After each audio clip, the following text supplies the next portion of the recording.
여러분 반갑습니다.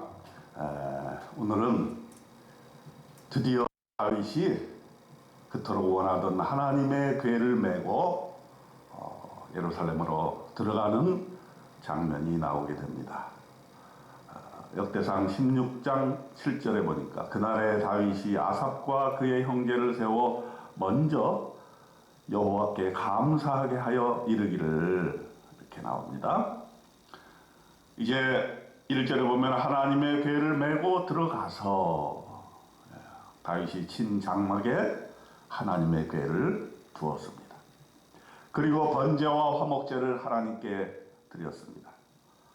다윗은 예배를 드린 다음에 여호와의 이름으로 백성에게 축복을 했습니다. 그리고 백성들에게 먹을 것을 주었습니다.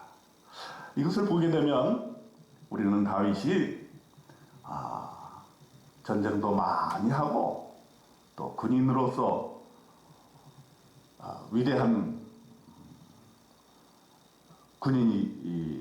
군인이었지만은 또한 백성을 섬기고 먹이고 또 백성을 사랑하는 것에 마음이 아주 풍성했다는 것을 볼 수 있어요. 3절에 보니까 이스라엘 무리 중 남녀를 막론하고 각 사람에게 떡 한 덩이와 야자 열매로 만든 과자와 건포도로 만든 과자 하나씩을 나누어 주었더라. 왕이 백성 한 사람 한 사람을 얼마나 많이 생각했는가 하는 것을 알 수 있죠. 또한 여호와의 궤를 가져온 다음에 하나님께 번제와 화목제로 예배를 드린 다음에 예배 후에 식탁교제를 나눴다, 이렇게 볼 수가 있습니다. 음식을 나눌 때에 진정한 친교가 이루어지고 통합이 이루어지고 교감이 이루어진다는 것을 우리가 알 수 있습니다. 그 다음에 다윗은 감사와 찬양을 올려드립니다. 오늘 바로 역대상 16장의 가장 핵심적인 주제가 감사, 찬양인 것입니다. 레위 사람을 세워 하나님의 궤 앞에 섬기며 이스라엘 하나님 여호와를 칭송하고 감사하며 찬양하게 하였습니다. 아삽은 우두머리요 재금을 힘있게 쳤습니다. 제사장 분하야와 야하시엘은 하나님의 궤 앞에서 나팔을 불었습니다. 그리고 그날에 다윗이 아삽과 그의 형제를 세워 먼저 여호와께 감사하게 하여 이르기를, 너희는 여호와께 감사하며 그의 이름을 불러 아뢰며 그가 행하신 일을 만민 중에 알릴지어다. 8절에 이렇게 얘기하고 있습니다. 감사 찬양, 이것이 만민 중에 알려진다는 것이죠. 놀라운 것은 이렇게 감사하고 찬양하게 되면 전도가 된다는 것이죠. 만민 중에 알려지게 된다는 것입니다. 여러분, 여러분의 얼굴, 여러분의 입술, 여러분의 가슴에 감사와 찬양이 있습니까? 그러면 전도가 되는 것이죠. 사람들은 여러분을 쳐다보고 있죠. 여러분의 얼굴에, 여러분의 말 속에 하나님께 대한 감사와 찬양이 있는가 한번 살펴보는 시간이 되었으면 좋겠습니다. 하나님께 감사하고 하나님의 이름을 부르고 하나님의 일을 만민 중에 알리는 이런 일들을 우리는 오늘도 계속해야 될 것입니다. 11절에 보니까 여호와와 그의 능력을 구할지어다. 항상 그의 얼굴을 찾을지어다. 15절에 너희는 그의 언약 곧 천대에 명령하신 말씀을 영원히 기억할지어다. 그렇습니다. 15절에 기억할지어다. 기억하라. 여러분, 감사와 기억은 굉장한 연관성이 있다, 이렇게 제가 추수감사될 때도 말씀을 드렸습니다. 여러분, 하나님께서 우리에게 베풀어 주신 은혜를 기억하고 또 우리의 과거에 어려웠던 시절을 기억해야 됩니다. 19절로 20절에 보면 이스라엘이 얼마나 어려움을 겪었는가를 기억하라. 거기서 감사가 나오는 것이죠. 그때에 너희 사람의 수가 적어서 보잘것이 없었다 그랬습니다. 이 보잘것이 없는 이 조그만 민족이 어떻게 이렇게 다윗 왕국과 같은 놀라운 왕국을 건설했는가. 또 그 땅에 객이 되어 이 민족에게서 저 민족에게로, 이 나라에서 다른 백성에게로 유랑하였도다. 나라가 멸망하여서 바벨론의 포로로 끌려가서 70년 동안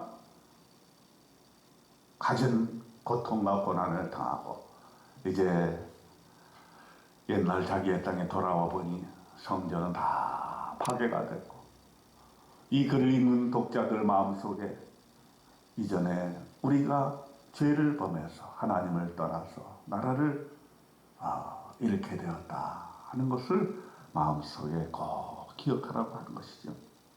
이런 민족과 나라의 처지를 절대로 잊어서는 안 된다 하는 것입니다. 우리 민족에게도 하나님께서 여러 가지 고난을 주셨는데 일제시대의 압박과 또 남과 북이 피 흘리며 전쟁했던 그 전쟁의 폐해를 우리는 꼭 기억해야 하는 것입니다. 오늘 잘 살게 되었다고 예전에 어려웠던 시절을 그냥 흘려보내면 안 되는 것이죠. 하나님께서 어려운 상황 속에서 우리를 기억하고 계신다는 것, 우리를 구원해 주셨다는 사실을 우리는 기억해야 되는 것입니다. 거기에서부터 감사가 나옵니다. 34절에 여호와께 감사하라. 그는 선하시며 그의 인자하심이 영원하미로다.